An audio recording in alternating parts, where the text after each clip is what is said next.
Assalamualaikum warahmatullahi wabarakatuh. Perkenalkan, nama saya Edi Wardoyo, mahasiswa semester 4, Prodi Sistem Informasi, Fakultas Sains dan Teknologi, Universitas Terbuka Jakarta. Pada kesempatan kali ini saya akan mempraktikkan langkah-langkah membuat entity relationship diagram guna melengkapi tugas 1 mata kuliah basis data. Dan berikut ini adalah contoh kasus untuk tugas 1. Pada sebuah perguruan tinggi, mahasiswa akan mengambil mata kuliah yang ditawarkan. Setiap mahasiswa dapat mengambil minimal satu mata kuliah, namun dapat mengambil beberapa mata kuliah dalam satu semester. Setiap mata kuliah hanya bisa diajar oleh satu orang dosen. Dan setiap dosen dapat mengampu atau mengajar minimal satu mata kuliah. Dari kasus tersebut, buatlah entity relationship diagram dengan tahapan atau langkah yang sesuai panduan. Untuk langkah-langkah atau tahap pembuatan entity relationship diagram bisa kita pelajari pada modul 2. Kemudian untuk membuat diagram kita bisa menggunakan Yet Graphic Editor yang bisa kita baca pada modul 3, dan untuk mendownloadnya ini terdapat alamat link downloadnya. Aplikasi ini bisa digunakan untuk berbasis desktop ataupun juga digunakan secara live editor. Pada kesempatan ini saya akan menggunakan Web Live Editor, dan ini adalah tampilan dari Yet Live Editor. Untuk tampilannya yaitu sama seperti yang kita install di desktop. Untuk membuat ERD atau diagram, kita klik Create New Diagram. Kemudian pada sisi sebelah kanan kita pilih Entity Relationship ya. Dan oke, langsung saja kita masuk ke tahapan-tahapan dalam kasus tersebut ya. Untuk langkah pertama yaitu mengidentifikasi dan menetapkan seluruh entity yang terkait. Nah, jadi kita harus bisa memahami setiap kalimat dari kasus ini. Nah, di sini kita cari dulu entitasnya, yaitu ada mahasiswa, kemudian ada mata kuliah dan dosen. Nah, setelah ketemu entitasnya, selanjutnya kita buatkan diagramnya. Nah, ini entitasnya sudah kita buat, ada 3. Untuk simbol-simbol dari diagram ini bisa kita pelajari pada modul 2. Berikutnya langkah yang kedua yaitu menentukan atribut-atribut atau file dari masing-masing entitas beserta kuncinya. Dalam kasus ini tidak dijelaskan ya atribut setiap entitas secara rinci. Jika kasus ini menyebutkan secara rinci atributnya yang terjadi, maka atribut tersebut ya itu harus dituliskan sesuai dengan penjelasan yang ada di kasus. Namun jika kasus ini tidak menyebutkan, maka kita dapat menentukan secara intuisi atau penalaran yang terjadi dalam kehidupan sehari-hari. Nah, di sini contohnya untuk mahasiswa itu memiliki di sini mahasiswa memiliki atribut NIM dan nama. Kemudian misalnya mata kuliah itu memiliki atribut kode mata kuliah dan nama mata kuliah. Kemudian untuk dosen memiliki atribut nomor induk dosen dan nama dosen. Dan oke, langsung saja kita buatkan diagramnya. Untuk simbol atribut yaitu yang berbentuk elip, caranya kita drag saja. Untuk menuliskan ini kita tinggal double klik pakai mouse ya. Oke, berikutnya yaitu ada atribut untuk dosen. Nah, ini kita double klik, kemudian kita isikan. Untuk memperbesar kita tinggal scroll mouse-nya, kita gulirkan ke bagian mouse yang tengah, kita gulir ya. Ini bila kurang lurus kita geser-geser. Caranya sama, kita drag saja, kemudian kita seret ke objek yang kita inginkan.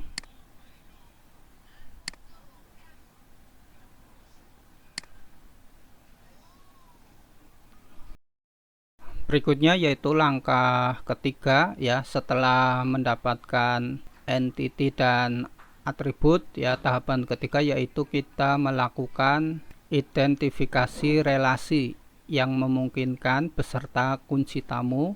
Dalam menentukan relasi, salah satu caranya yaitu kita untuk memudahkan bisa membuat metrik relasi ya, seperti ini. Nah, jadi metrik ini menggambarkan hubungan dari antara entitas dan atribut.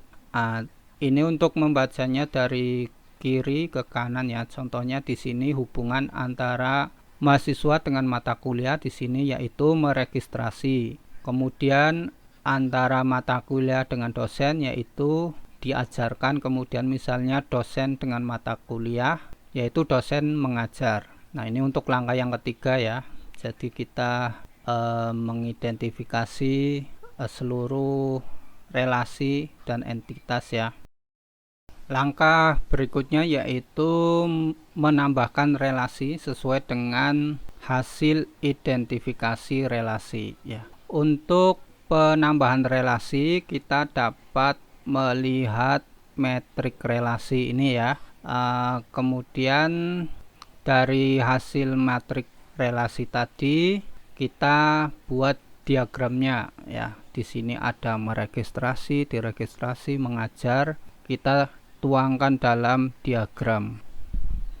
Untuk penggunaan simbol entity relationship bisa kita pelajari pada modul 3 yaitu di halaman 3.32 sampai 3.33 ya di sini.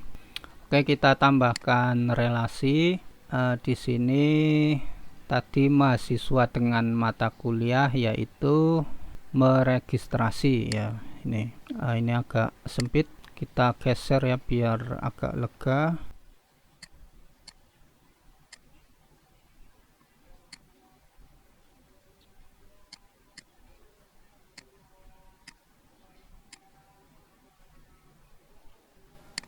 Kemudian untuk dosen dengan mata kuliah relasinya yaitu mengajar.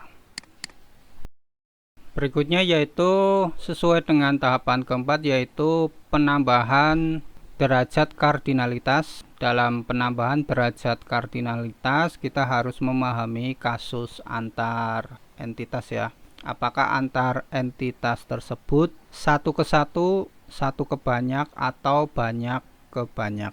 Nah, untuk mendeteksi derajat kardinalitas ya, kita harus memahami setiap kalimat di sini ya. Di sini ada setiap mahasiswa dapat mengambil minimal satu mata kuliah, namun dapat mengambil beberapa mata kuliah dalam satu semester ya. Kemudian banyak dosen ya, setiap dosen dapat mengajar minimal satu mata kuliah. Nah, dari ringkasan ini ya bisa kita simpulkan, nah yaitu mahasiswa dengan mata kuliah adalah banyak ke banyak atau MN ya. Kemudian untuk yang dosen dengan mata kuliah adalah satu ke banyak. Dan oke, kita selanjutnya kita buatkan diagramnya. Nah, seperti ini, seperti biasa kita drag.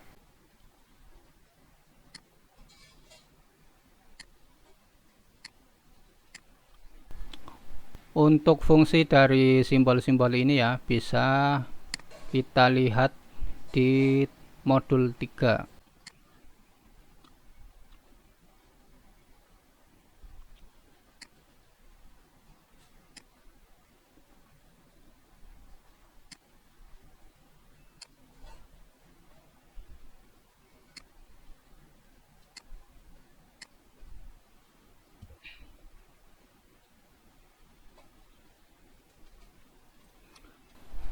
Nah, untuk cara membacanya ya dari diagram ini ya, untuk mahasiswa dengan mata kuliah ya itu dapat kita baca banyak mahasiswa meregistrasi banyak mata kuliah ya, minimal satu mata kuliah. Kemudian untuk yang dosen yaitu dosen mengajar banyak mata kuliah, namun satu mata kuliah hanya diajar oleh satu dosen. Berikutnya yaitu untuk tahapan yang terakhir ya, adalah tahapan kelima, yaitu melengkapi himpunan entitas dan himpunan relasi dengan atribut-atribut deskriptif atau non-key, yaitu antara mahasiswa dengan mata kuliah. Nah, jika relasi dari setiap entitas memiliki nilai banyak ke banyak ya, M ke N, maka relasi tersebut berubah menjadi sebuah entitas dan atributnya adalah primary key. Nah, dari primary key dari setiap entitas yang terhubung, sehingga untuk ERD-nya bisa kita sempurnakan menjadi sebagai berikut ini.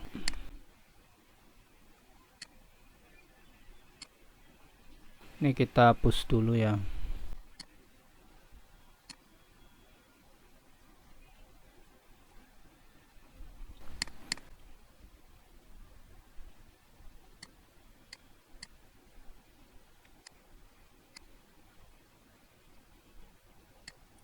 Di sini kita membuat entitas baru.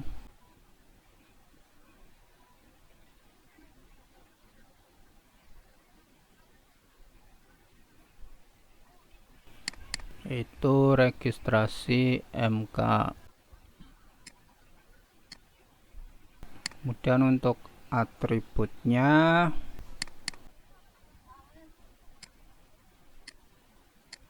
NIM dan kode MK. Nah, ini kita kasih underline karena sebagai kunci. Ini tadi lupa belum kasih underline ya. Nah, nanti kurang lebih seperti ini diagram ERD yang dihasilkan. Oh ya, lupa belum dikasih ini garis.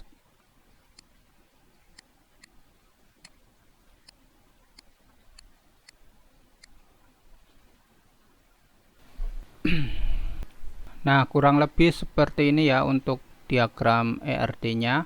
Dan terakhir ya, akan saya ringkaskan yaitu uraian dari langkah-langkah membuat diagram ERD ya. Yang pertama yaitu mengidentifikasi dan menetapkan seluruh entitas yang terkait. Kemudian yang kedua, menentukan atribut-atribut dari masing-masing entitasnya.